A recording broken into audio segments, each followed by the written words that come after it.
The first time I heard about the Hyundai Pony, I was immediately hooked. My name is Micha Dijkhuizen, and I own a 1983 Hyundai Pony, and it's supposedly the only running one left in Western Europe.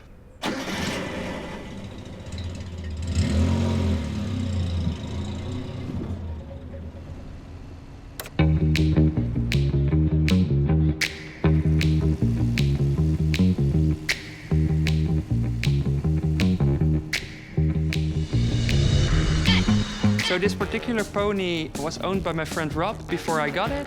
He owned it for a couple of years. When he wanted to sell the pony, he said that I would be the perfect next owner to take care of it, to enjoy it. And we also have the same image about how a classic should be treated. It should not be in the garage all the time. You should enjoy it and drive it and have fun with it.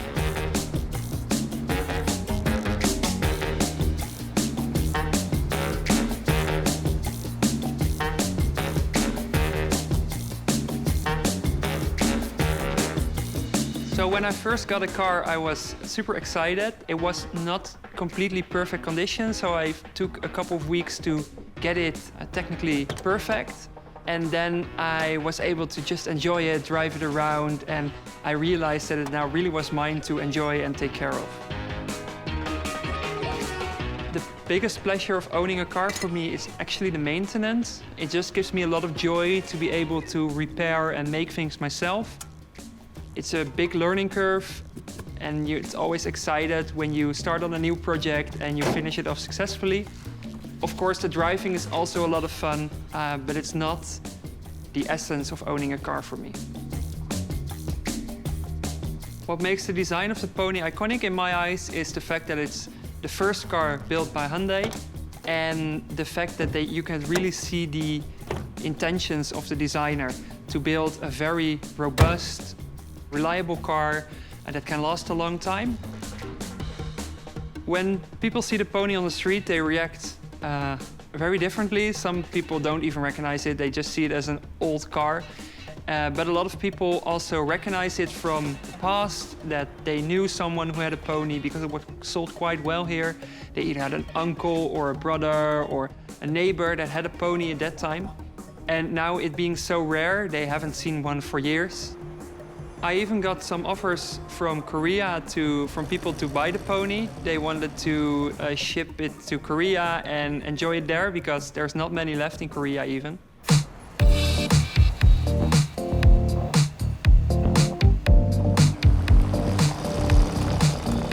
As a daily job, I work at Royal Schiphol Group, the largest airport of the Netherlands. I work there as an innovator.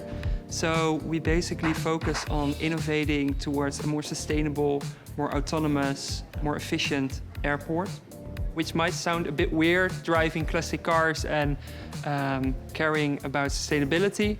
But I just feel like it connects well together. Maintaining an old car is also keeping up the car as long as possible, so you don't have to buy a new one. I always saw Hyundai as quite a generic brand, but just having the pure joy of owning this car, I changed my mind. And also, now the Ioniq 5 is out, I really feel that they're moving into a new chapter, a futuristic chapter, where they get different people excited about mobility and electric cars in general. Seeing the Ioniq 5 for the first time, I immediately fell in love. I could see some clear similarities between the Pony and the Ioniq 5. For example, some sharp lines or the backlights that resemble one another. And also, for example, the sloped back tailgate. It has so many similarities in that sense that I really think they fit well together.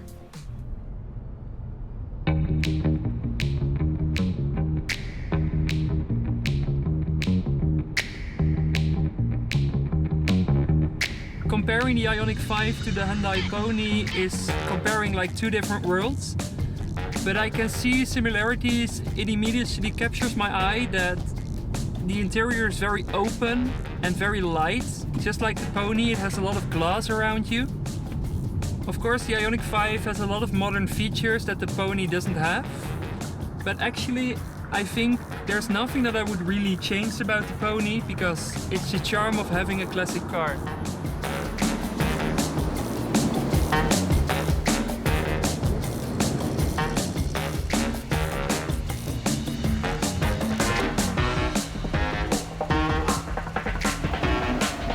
one of my dreams is to do a big road trip around Europe, and I think the Pony would be the perfect candidate for that. It's reliable, it's roomy, it's such a joy to drive.